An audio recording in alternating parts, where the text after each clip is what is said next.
সমৃদ্ধি আর অননা বাড়ি থেকে বেরিয়ে কিছুটা এগিয়ে গিয়ে একটা রিকশায় উঠল। বোরকা, হিজাব, নিকাবের আড়ালে ওদের চেহারা পুরোপুরি ঢাকা। অননা রিকশাওয়ালাকে বলল, স্টেডিয়ামের সামনে নামিয়ে দেবেন ভাই। সমৃদ্ধি চারপাশে তাকিয়ে দেখছে। মাঝে মাঝেই নিকাব ঠিক করে নিচ্ছে। ওর বেশ অস্বস্তি হচ্ছে। এর আগে কখনো এমন বোরকা, হিজাব, নিকাব পরে বের হয়নি সমৃদ্ধি। সমৃদ্ধি কিছুক্ষণ পর অননাকে ফিসফিসিয়ে বলল, আপু, আমার না খুব অস্বস্তি হচ্ছে, দম বন্ধ হয়ে যাবে মনে হচ্ছে। অনন্যা বিরক্ত গলায় বলল, এত কথা বলছিস কেন? চুপচাপ বসে থাক। আপু, অত ঘন্টা থাকব কি করে এগুলো পরে? একদম চুপ। খেলা দেখবি নাকি এখানেই নামিয়ে দিয়ে চলে যাব আমি? সমৃদ্ধি মুখে আঙ্গুল দিয়ে চুপ হয়ে গেল। কিছুক্ষণ পরই স্টেডিয়ামের সামনে এসে রিকশা থামল। দুজন নেমে পড়ল। অনন্যা সমৃদ্ধির হাত ধরে বলল, তাড়াতাড়ি চল। স্টেডিয়ামের গেটে অনেক ভিড়। ওরা ভিড়ের মধ্যে দিয়ে এগোতে শুরু করল। গেটের কাছে এসে অনন্যা ব্যাগ থেকে টিকিট বের করল। টিকিট দিয়ে দুজনেই ভেতরে ঢুকে গেল। স্টেডিয়ামের ভেতরে প্রবেশ করতেই সমৃদ্ধি বুঝতে পারছে না কোন দিকে যাবে। অনন্যা সমৃদ্ধিকে নিয়ে ইস্টার্ন স্ট্যান্ডের সিটে গিয়ে বসল। খেলা শুরু হবে আরও কিছুক্ষণ পর। গ্যালারিতে উচ্ছ্বাসের স্রোত। সমৃদ্ধি মুগ্ধ হয়ে চারপাশ দেখছে। প্রথমবার এত কাছ থেকে এত বড় কোনো ম্যাচ দেখতে এসেছে। মিনিট 10 পরেই দুই দলের ক্যাপ্টেন টস করতে এসেছে। টসে জিতে চিটাগাং ফিল্ডিং চুজ করেছে। গ্যালারির উত্তেজনা ক্রমেই বাড়ছে। কিছুক্ষণের মধ্যেই মাঠে দুই দলের প্লেয়াররা আসা শুরু করেছে। ফুলহাতার জার্সি, চোখে সানগ্লাস, হোয়াইট স্নিকার্স পরে ফিল্ডিং এ নেমেছে আরব। আরবের এই লুকিং এ সমৃদ্ধি এক দৃষ্টিতে তাকিয়ে আছে। ওর চোখ আটকে আছে আরবের উপর। হঠাৎই গ্যালারির লোকজনের চিৎকারে সমৃদ্ধির ধ্যান ভাঙল। সবাই আরবের নাম ধরে চেঁচিয়ে যাচ্ছে। আরব গ্যালারির দিকে তাকিয়ে হাত নাড়িয়ে আবারও ফিল্ডিং করতে ব্যস্ত হল। গ্যালারি থেকে আরবের নাম ধরে যারা ডাকছিল তাদের মধ্যে বেশিরভাগই মেয়ে। সমৃদ্ধির মেজাজটা গরম হয়ে গেল। তবুও নিজেকে কোনোরকমে কন্ট্রোল করে খেলা দেখা মনোযোগী হল। আজকে সিলেট স্ট্রাইকার্সের সাথে ম্যাচ। সিলেট টিম ব্যাটিং এ নেমেছে। চিটাগাং এর ফিল্ডিং ইনিংস এর সময় সমৃদ্ধি নিজের ফোনের ক্যামেরা অন করে বেশ কিছু মুহূর্ত ক্যামেরাবন্দি করে নেয়া। বেশ এনজয় করছে সমৃদ্ধি। সিলেট টিমের ব্যাটিং ইনিংস শেষ। 1-7-2 রান করে 1-7-3 রানের টার্গেট দিয়েছে চিটাগাং কিংসকে। আরব আর ওর সঙ্গে আরও একজন ফরেইনার ওপেনার নেমেছে আজকে। আরব ব্যাট নিয়ে মাঠে প্রবেশ করার মুহূর্তটাও ভিডিও করে নীল সমৃদ্ধি। সবসময় তো টিভিতেই খেলা দেখেছে। প্রথমবারের মতো গ্যালারিতে বসে খেলা দেখতে বেশ অন্যরকম অনুভূতি কাজ করছে সমৃদ্ধির। এই প্রথম ও সরাসরি আরবের ব্যাটিং দেখবে। আরব ক্রিজে দাঁড়াতেই সমৃদ্ধির উত্তেজনা ধীরে ধীরে বাড়ছে। ওর চোখ এক মুহূর্তের জন্য আরবকে ছাড়ছে না। আরবের প্রতিটা শট দারুণভাবে উপভোগ করছে সমৃদ্ধি। 7 ওভারের খেলা চলছে। আরবের ব্যক্তিগত রান 4-7 আর 3 রান করলেই অর্ধশতক পূর্ণ হবে। সমৃদ্ধির উত্তেজনা যেন কিছুতেই কমছে না। পরবর্তী বল সীমানার বাইরে পাঠিয়ে অর্ধশতক পূর্ণ করল আরব। সাথে সাথেই ধারাভাষ্যকারের কণ্ঠে শোনা গেল, "And there it is. Arab has reached 50 runs, a fantastic half-century from this young talent. What a beautiful innings from Mr. Ashfian Arab go." সমৃদ্ধি উত্তেজিত হয়ে চেঁচিয়ে উঠল, "oh my god, Arab, you are really talented গো।" সমৃদ্ধির কাজে অনন্যা হতবাক হয়ে গেল। ক্যামেরাম্যান তখন সমৃদ্ধির দিকে ক্যামেরা ধরল। জায়ান্ট স্ক্রিনে তখন সমৃদ্ধিকে দেখাচ্ছে। সমৃদ্ধি উত্তেজিত হয়ে এতটাই জোরে চিৎকার করেছে যেটা মাঠে আরবের দৃষ্টি আকর্ষণ করে। আরব জায়ান্ট স্ক্রিনের দিকে তাকায়। বোরকা পরা কোনো মেয়েকে এভাবে চেঁচাতে দেখে বেশ অবাক হয় আরব। মেয়েটার মুখ নিকাবে ঢাকা। শুধু চোখ দুটো দেখা যাচ্ছে। আরব সঙ্গে সঙ্গে সেদিক থেকে দৃষ্টি সরিয়ে খেলায় মনোযোগ দিল। অনন্যা সমৃদ্ধিকে টেনে সিটে বসাল। ধমকের স্বরে বলল, "মাথাটা কি খারাপ হয়ে গেছে তোর? কি করলি তুই এটা? তোর গলার স্বর যদি আমাদের পরিচিত কেউ শুনে নেয় তখন কি হবে?" সমৃদ্ধি এতক্ষণে হুঁশে আসল। জিভে কামড় দিয়ে বলল, "ইস, এটা আমি কি করে ফেললাম? উনি তো আমার দিকে কেমন একটা ভাবে তাকিয়েছিল।" অনন্যা বলল, "তুই আরবকে নিয়ে পড়ে আছিস, আর আমি ভাবছি কেউ তোকে চিনে ফেলল না তো।" 7-7 রানের মাথায় আরব আউট হয়ে যায়। আরাব আউট হওয়ার পর সমৃদ্ধি মুখ থমথমে করে বসেছিল। তবে ওর ভালোও লাগছিল এটা ভেবে যে সেঞ্চুরি না হোক, আরাবও তো ভালো খেলেছে। সে সময় সমৃদ্ধি চেঁচানোর পর আরও বেশ কয়েকবারই সমৃদ্ধিকে ক্যামেরার দেখায়। দলের বাকি ব্যাটসম্যানরা মিলে ১-৮ ওভারের মধ্যে ১৭৩ রান কমপ্লিট করে জিতে যায়। ম্যাচ জিতার পর সমৃদ্ধি আর অনন্যা দুজনেই দাঁড়িয়ে হাততালি দিচ্ছিল। তখন ও সমৃদ্ধি আর অনন্যা সহ এপাশের গ্যালারি ক্যামেরায় দেখানো হয়। ম্যাচ জিতার পর প্যাভিলিয়ন থেকে মাঠে আসার সময় জায়ান্ট স্ক্রিনে চোখ যায় আরাবের। এক পলক তাকিয়ে চোখ সরিয়ে মাঠে প্রবেশ করে। খেলা শেষ হওয়ার পর অনন্যা তাড়াতাড়ি করে সমৃদ্ধিকে নিয়ে বাসায় ফিরে। বাড়ির পেছনের বাগানে দাঁড়িয়ে বোরকা খুলে বাড়িতে ঢুকে। ওরা বাড়ি ফেরার পর ফাতেমা রহমান বললেন, কোথা ছিলি তোরা? এতক্ষণ লাগলো আসতে? অনন্যা রুমে যেতে যেতে বলল, তোমাকে তো বলেই গিয়েছিলাম আমার ফ্রেন্ডের বার্থডে পার্টি ছিল, বলে রুমে ঢুকে দরজা বন্ধ করে নেয়। সমৃদ্ধি রুমে এসে ফ্রেশ হয়ে নিজের বিছানায় বসে আছে। স্টেডিয়ামে কাটানো সময়টা এখনও চোখে ভাসছে। এত কাছ থেকে আরাবকে দেখা, তার খেলা দেখা, সবকিছুই যেন স্বপ্ন মনে হচ্ছে সমৃদ্ধির কাছে। অনন্যা পাশে বসে বলল, কিরে, খুশি তো এবার? মনের আশা পূরণ হলো তো তোর? সমৃদ্ধি মাথা নাড়ল, কিন্তু মনটা যেন একটু খারাপ হয়ে আছে। অনন্যা বলল, এই মন খারাপ করে আছিস কেন? কি হলো আবার? আচ্ছা আপু, আরাব কি কখনো ভালোবাসবে আমায়? আমার মনে ওকে নিয়ে যেমন অনুভূতি আছে, ওর মনে কি আমার মতো একটা সাধারণ মেয়ের জন্য কখনো অনুভূতি জন্মাবে? এসব নিয়ে এখন ভাবছিস কেন বলতো? তুই তো সত্যি সত্যিই ওকে ভালোবাসিস, একদিন দেখবি আরাব ও তোকে ভালোবাসবে। সমৃদ্ধি বলল, আরাব তো আমায় চেনে ও না। ভালোবাসা তো দূরের কথা। আমি একটা সাধারণ মেয়ে হয়ে আরাবের মতো কারো পাশে যাওয়ার কথা চিন্তা করাটাও তো বোকামি। অনন্যা চুপ করে থাকল। সে জানে এই নিয়ে কোনো কথা বলে এখন লাভ নেই। রাতে বিছানায় শুয়ে সমৃদ্ধি ঘুমানোর চেষ্টা করলেও পারছিল না। স্টেডিয়ামের ঘটনা, আরাবকে দেখা সবকিছু এখনও মাথার মধ্যে ঘুরপাক খাচ্ছে। আরাবের মুখটা চোখের সামনে বারবার ভেসে উঠছে। বালিশের পাশ থেকে মোবাইল হাতে নিল। ইনস্টাগ্রামে ঢুকে আরাবের প্রোফাইলে গেল। লাখ লাখ ফলোয়ার, কয়েক ছবি আপলোড করা। সমৃদ্ধি আরাবের লেটেস্ট পোস্টটা খুল। পোস্টটা স্টেডিয়ামের আজকের ম্যাচের ছবি। Caption, first victory in Sylhet. Samriddhi ছবিগুলো কিছুক্ষণ দেখল। একটা দীর্ঘশ্বাস ফেলে ফোনটা পাশে রেখে শুয়ে পড়ল। নিজেই বলল, আমার স্বপ্নগুলো কি এভাবেই দূরে থেকে যাবে আরাব? আমি কি কখনো আপনার পাব না? ম্যাচ শেষে হোটেলে ফিরতে ফিরতেই সন্ধ্যা হয়ে যায়। তারপর ডিনার করে নিজের রুমে এসে একটু আগেই ইনস্টাগ্রামে পোস্টটা আপলোড করেছিল। সামনে টেবিলে রাখা মোবাইলের স্ক্রিনে একগাদা মেসেজ ভেসে উঠছে। ফ্যানদের শুভেচ্ছা বার্তা, নিবিড় আর আফসিন এর কিছু মেসেজ। নিবিড় আর আফসিনের মেসেজের রিপ্লাই দিয়ে ফোনটা রেখে চুপচাপ জানালার পাশে গিয়ে দাঁড়াল আরাব। বাইরে সিলেটের নিস্তব্ধ রাত। চারদিক কুয়াশায় ঘেরা। চায়ের বাগান আর অল্প বাতাসে গাছের শাখাগুলো দুলছে। অন্য সময় ম্যাচডের দিন আরাব অনেক ক্লান্ত হয়ে ঘুমিয়ে যায়। কিন্তু আজ কেন জানি ঘুম আসছে না। হঠাৎ মনে পড়ল সেই বোরকা পরা মেয়েটার কথা। বিরক্তিতে আরাব চোখমুখ কুঁচকে মনে মনে ভাবতে লাগল, কেমন মেয়েরে বাবা, বোরকা পরে গ্যালারিতে এসে লাফালাফি করছে। Just disgusting. এর আগে কখনো এমন কাউকে দেখেনি আরাব। যেসব মেয়েরা ওকে নিয়ে মাতামাতি করে তারা সবসময় নিজেদের বেশ স্টাইলিশভাবে প্রদর্শন করে। আর এই মেয়েটা কেমন যেন বোরকা, হিজাব, নিকাব সবকিছু পরে কেমন লাফালাফি করছিল। এসব মনে হতেই আরাব বেশ বিরক্তি নিয়ে বেডের দিকে এগিয়ে গেল। লাইট অফ করে কমফোর্টার গায়ে জড়িয়ে শুয়ে পড়ল। সকালবেলা সবাই আগে আগে ব্রেকফাস্ট সেরে নেয়। রাতে সমৃদ্ধি দেরি করে ঘুমানোর ফলে আজ উঠতে দেরি হয়ে যায়।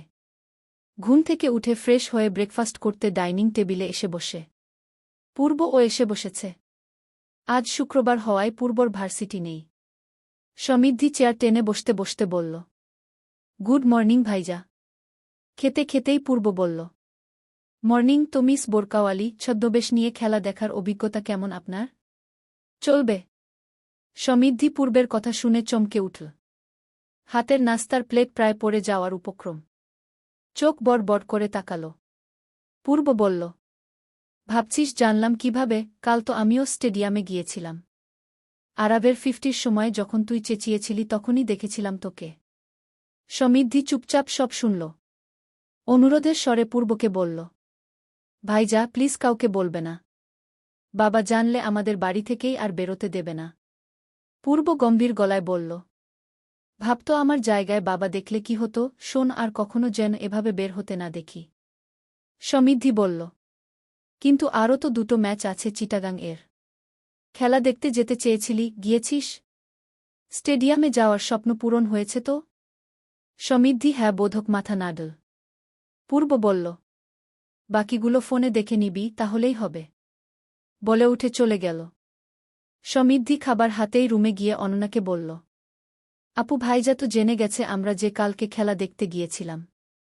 কি বলছিস, কিভাবে জানল? ভাইজা নাকি কালকে স্টেডিয়ামে ছিল। আমাকে দেখেছে। সব দোষ তোর। তখন কে বলেছিল ওভাবে চেঁচাতে? ভাইজা যদি বাবাকে বলে দেয়? সমৃদ্ধি আর কিছু বলল না। অনন্যা বেশ বিরক্ত হয়ে চলে গেল। বিকেলে সমৃদ্ধি ছাদে বসে বই পড়ছিল। কিন্তু মনটা বইয়ের পাতায় নেই। মোবাইল হাতে নিয়ে আরাবের ইনস্টাগ্রাম প্রোফাইলে ঢুকল। আজ সকালেই আরাব একটি নতুন পোস্ট করেছে। টিমের সকালের প্র্যাকটিস টাইমের একটি ছবি। Caption, preparing for the next match. Samriddhi ছবির দিকে এক দৃষ্টিতে তাকিয়ে আছে। নিজেকে সংযত করার চেষ্টা করেও পারছে না। দ্বিধাদ্বন্দ্ব কাটিয়ে পোস্টের নিচে কমেন্ট করল, অপেক্ষায় রইলাম আপনার পরবর্তী সেঞ্চুরির জন্য। কমেন্ট করেই সমৃদ্ধি পাশে ফোন রেখে বই পড়ায় মনোযোগ দিল। সে জানে আরাব এসব দেখবেও না। কারণ হাজার হাজার কমেন্টের ভিড়ে কি আর সমৃদ্ধির কমেন্ট চোখে পড়বে আরাবের? তবে তবুও একটা অদ্ভুত আনন্দ লাগছে সমৃদ্ধির। এর আগে কখনো আরাবের কোনো ছবিতেই কমেন্ট করেনি। এই প্রথম কোনো ছবিতে কমেন্ট করল সে। এক সপ্তাহ কেটে যায়। ইতিমধ্যেই আরাবদের সিলেট পর্বের ম্যাচগুলো শেষ। বাকি 2 দিন সমৃদ্ধি আর অনন্যা স্টেডিয়ামে গিয়ে খেলা দেখতে পারেনি। মোবাইলেই দেখেছে। খানিকটা মন খারাপ হয়েছিল সমৃদ্ধির। তবে আরাবের সেঞ্চুরি দেখে মন ভালো হয়ে যায়। আরাবরা আজ রাতের ফ্লাইটে চলে যাবে। বিপিএল ছাড়া আরাবের তেমন একটা সিলেট আসা হয় না। তাই আরাব ভাবল আজকে সিলেট শহরের চারপাশ একটু ঘুরে দেখা যাক। আরাব ও টিমমেট একজনকে সাথে নিয়ে বেরিয়ে পড়ল। দুজনেই মুখে মাস্ক পরে বেরিয়েছে। এমনিতে বের হলে সবাই এসে অটোগ্রাফ আর সেলফি নিতে ভিড় জমাবে, তাই আরাব এখন একটু রিল্যাক্স ঘুরতে চায়। ওরা দুজন বেশ অনেকক্ষণ ঘোরাঘুরি করে একটা রেস্টুরেন্টে গিয়ে বসল। দুজনে কফি অর্ডার দিয়ে বসে বসে কথা বলছে। সমৃদ্ধি আর ওর ফ্রেন্ড নাতাশা একসাথে রিকশায় করে যাচ্ছিল। রিকশাওয়ালা বেশ দ্রুতগতিতে রিকশা চালাচ্ছিল। রাস্তার মোড়ে এসে আচমকাই একটা সিএনজি সামনে এসে পড়ে।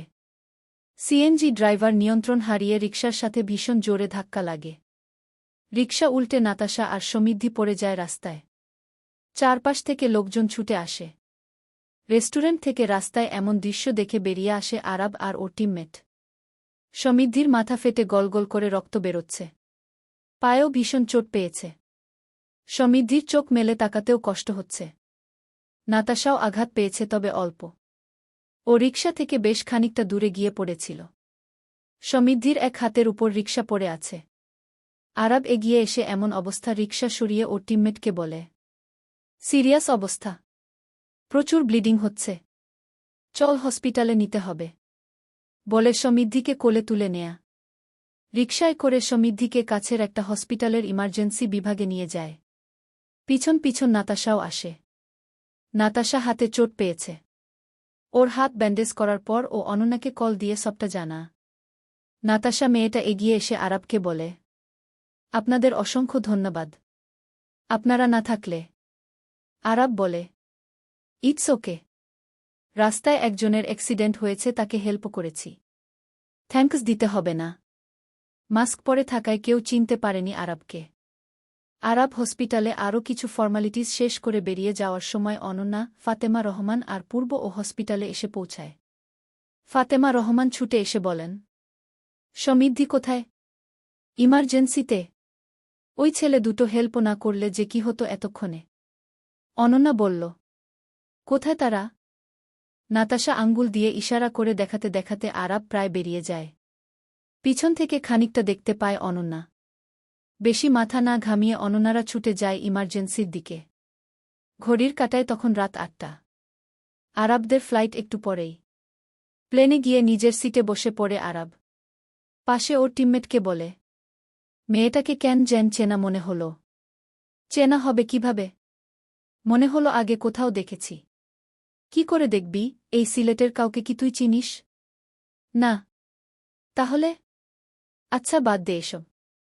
টায়ার্ড লাগছে ভীষণ, বলে সিটে মাথা এলিয়ে দেয় আরাব। হসপিটালের ইমার্জেন্সি ওয়ার্ডে শুয়ে আছে সমৃদ্ধি। মাথা ভীষণ ঝিমঝিম করছে তার। ধীরে ধীরে চোখ মেলে তাকালো সমৃদ্ধি। চারপাশের ঝাপসা দৃশ্য স্পষ্ট হতে সময় লাগল কিছুক্ষণ। চোখ খুলেই দেখল মা, অনন্যা আর পূর্ব পাশে দাঁড়িয়ে। ফাতেমা রহমান উদ্বিগ্ন কণ্ঠে বললেন, কেমন লাগছে মা? সমৃদ্ধি কোনোমতে কষ্ট করে বলল, ভালো মা। কিন্তু শরীরের যন্ত্রণা বলে দিচ্ছে সে ভালো নেই। মাথায় ব্যান্ডেজ, হাতে চোট। ডাক্তারের কথায় জানা গেছে হাতের হাড়ে ফ্র্যাকচার হয়েছে। বিশ্রামে থাকতে হবে 1 মাস। পাশ থেকে অনন্যা বলল, তুই সবসময় ঝামেলা বাঁধাস। এখন তো এসব বাবা জানলে আর কথাই নেই। খেলা দেখা, ঘুরে বেড়ানো সব বন্ধ। সমৃদ্ধি কিছু বলল না। সমৃদ্ধির হঠাৎ কিছু একটা মনে পড়ল। সমৃদ্ধি সেন্সলেস হবার আগে একটা ছেলে এসে ওকে কোলে তুলে নেয়া। ঝাপসা ঝাপসা মনে পড়ে, মুখে মাস্ক পরা। মনের ভেতর প্রশ্ন জাগল, ছেলেটা কে ছিল? প্রায় 1 ঘণ্টা 20 মিনিট পর আরাভরা চিটাগাং এসে পৌঁছাল। বেশ ক্লান্ত শরীর নিয়ে টিম হোটেলে গেল আরাব। বিকেল থেকে বেশ দখল গেছে ওর উপর দিয়ে। তাই আপাতত শাওয়ার নিয়ে একটা লম্বা ঘুম দিতে হবে। ব্যাগ রেখে ফ্রেশ হয়ে এসে আরাব ঘুমিয়ে পড়ল। সমৃদ্ধি হসপিটালের বেডে চোখ বন্ধ করে শুয়ে আছে। অনন্যা পাশে বসে আছে। সমৃদ্ধির মন ব্যস্ত অন্য চিন্তায়। আচ্ছা, কালকে যেই লোকটা আমাকে হসপিটালে এনেছিল, তার চোখ দেখে আমার কেন এত চেনা মনে হয়েছিল? কে ছিল সে? কেন মনে হচ্ছে সে আমার খুব চেনা কেউ? তার কণ্ঠটাও বেশ চেনা। কে হতে পারে? এসব ভাবনার মধ্যে নাতাশা এসে বলল, আপু, কাল যদি ওই ছেলে দুটো ওভাবে না এগিয়ে আসত, জানি না কি হতো। সত্যি, ওরা না থাকলে আজ। অনন্যা উদ্বিগ্ন কণ্ঠে বলল, ওরা কে ছিল? নাতাশা মাথা নেড়ে বলল, জানি না, মাস্ক পরা ছিল। অনন্যা বলল, যে আমাদের এত বড় উপকার করল তার নামটা বুঝি জানব না? আমাদের সমৃদ্ধির জীবন বাঁচিয়েছে সে। আমি রিসিপশনে গিয়ে জিজ্ঞেস করছি, দেখি উনি কিছু বলতে পারেন কিনা। বলে উঠে চলে গেল অনন্যা। রিসেপশনে গিয়ে জিজ্ঞেস করল, কালকে সমৃদ্ধিকে যে নিয়ে এসে এডমিট করেছে সে কি তার নাম বলে গেছে? রিসিপশনে বসা মেয়েটি একটা কাগজ এগিয়ে দিয়ে বলল, উনি নাম বলেনি, তবে উনি কাগজে সিগনেচার করে গেছিল। এই যে। অনন্যা কাগজটা হাতে নিয়ে দেখল অক্ষর দিয়ে একটা সিগনেচার। আজ 3 দিন পর সমৃদ্ধি হসপিটাল থেকে বাড়ি ফিরেছে। তবে তার চলাফেরার উপর ফাতেমা রহমান এর কড়াকড়ি নিষেধাজ্ঞা। ফ্র্যাকচার হওয়া হাত আর মাথার ব্যান্ডেজ নিয়ে তাকে বিছানায় সময় কাটাতে হচ্ছে। অনন্যা কোনোভাবেই তাকে মোবাইল ঘাঁটতে দিচ্ছে না। এতসব করা নিষেধাজ্ঞা তার আর ভালো লাগে না। নিয়ম করে খাবার, ঔষধ, বিশ্রাম নেয়া সবকিছু বিরক্ত লাগছে সমৃদ্ধির। সমৃদ্ধি বিছানায় শুয়ে আকাশের দিকে তাকিয়ে আছে। তার মনের মধ্যে নানা চিন্তা ঘুরপাক খাচ্ছে। রিকশা অ্যাক্সিডেন্টের ঘটনা থেকে শুরু করে সেই মাস্ক পরা ছেলেটি সবই বারবার মনে পড়ছে। ছেলেটির পরিচয় তার কাছে অজানা, তবে তার চোখ দুটো যেন খুব চেনা মনে হয়েছিল। কেমন যেন অদ্ভুত এক অনুভূতি কাজ করছে তার মধ্যে। অনন্যা পাশে এসে বসল, হাতে সুপের বাটি। স্যুপ খাওয়াতে খাওয়াতে বলল, আবার কি ভাবছিস? সমৃদ্ধি ধীর স্বরে বলল, আপু, ওই ছেলেটা কে ছিল জানতে পেরেছিস কিছু? কেন যেন মনে হচ্ছে আমি তাকে চিনি। ছেলেটার সিগনেচার দেখেছিলাম রিসেপশনে। দিয়ে সাইন করেছিল। সমৃদ্ধি চমকে উঠে বলল, সঙ্গে সঙ্গে দিয়ে আরাবের নামটা মাথায় আসতেই বিটবিট করে বলল, আরাব নয়তো? পরক্ষণেই ভাবল, ধুর, আরাব হতে যাবে কেন? কিন্তু ছেলেটাকে তো আমার খুব চেনা মনে হয়েছিল। সমৃদ্ধিকে ভাবনা মগ্ন থাকতে দেখে অনন্যা বলল, এখন আবার ওই কে ছিল সেটা নিয়ে ভাবতে শুরু করে দিয়েছিস? ব্রেন এত প্রেশার না দিয়ে চুপচাপ শুয়ে থাক। ডক্টর কি বলেছে মনে আছে তো? সমৃদ্ধি মাথা নাড়ল। অনন্যা স্যুপ আর ঔষধ খাইয়ে সমৃদ্ধিকে বিছানায় শুইয়ে দিল। রুম থেকে বেরিয়ে যেতে যেতে বলল, একদম উঠবি না আর ফোন ঘাঁটবি না বলে দিলাম। বলে চলে গেল। সমৃদ্ধি অননার যাওয়ার পানে অসহায় দৃষ্টিতে তাকিয়ে রইল।